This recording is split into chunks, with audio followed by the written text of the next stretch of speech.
ركزوا عليها هاي. هاي متوقعة.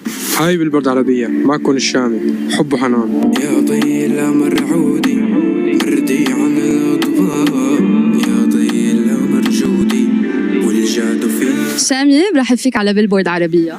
روبرني ربكم. اليوم كتير سبيشل لعدة أسباب، بس خلينا نبلش بالسبب الأهم اللي هو إنه أنت نمبر 1 على قوائم بالبورد عربية. خبرني هيك عن إحساسك، قد ايه مبسوط؟ لأنه إجا هذا الشيء بعد تعب كتير، ولأنه أنا حكيت عنه على الانستغرام من فترة وإنه هو هدف من أهدافي اللي جاي، ولأنه حققته بهي الطريقة. هذا الأسبوع كان من أميز الأسابيع بحياتي، وكأني حققت شيء اللي بدي إياه. مو كأني أنا فعلا حققت الشيء اللي بدي إياه، لذلك هذا الشيء كان كتير بيعني لي. شوفي نجمك ماما، شوفي أكل الجو نازل من السماء، كل ملك بالبرد وفهم لعبي وما باخذ الأول أنا ولو يوقف الكل ضدي ما بيهدني إلا الماء. خلينا نقول لأنه ناس ما بتعرف إنه أنت قلت لي قبل فترة إنه عبالي أعمل غنية طلعنا على نمبر 1 وعملتها. حقلك أنا شو كنت عامل؟ كنت عم أقول إنه أنا عندي الألبوم تبعي اللي هو كان خدني، والتاني منه وين، وعندي دوالي وبس ما تفل اللي حكينا عنها. فأنا قلت إذا ما مش الحال بوين رح أسلخ بعد بأسبوع دغري دوالي، رح أسلخ ركزوا عليها هاي. متصدرنا بوين، هلا هديت دوالي. فأنه أنا كنت مصر إنه إذا ما وين دوالي، إذا مش دوالي بس ما تفل، حضل عم نزل لأخذ هذا المكان لأرتاح. أنا عبالي شوف حالي نمبر 1 على بالبورد عربية صراحة.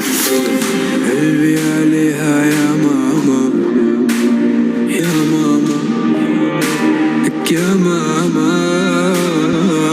خلينا نخبر كمان الناس قد ايه هالشي مميز، لأنه أنت أصغر فنان بيتصدر هاي القائمة كمان.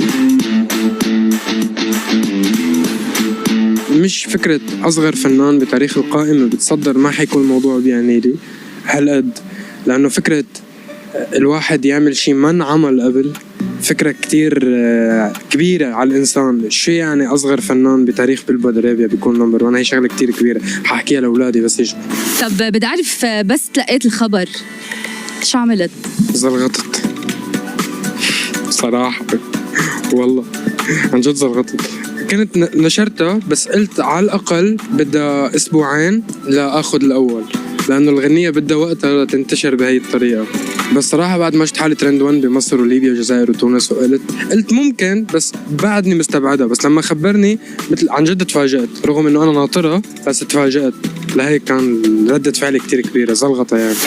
وعيوني تملت فيك اكتفت نورت. الحمد لله رب العالمين. أنا ممنون للناس اللي كانوا معي بهذا المشوار، ممنون للجيل اللي عم يدعمني واللي أنا عم حاول أعطيه قدر الإمكان من طاقتي ومن الموسيقى يلي بتليق فيه لهذا الجمهور.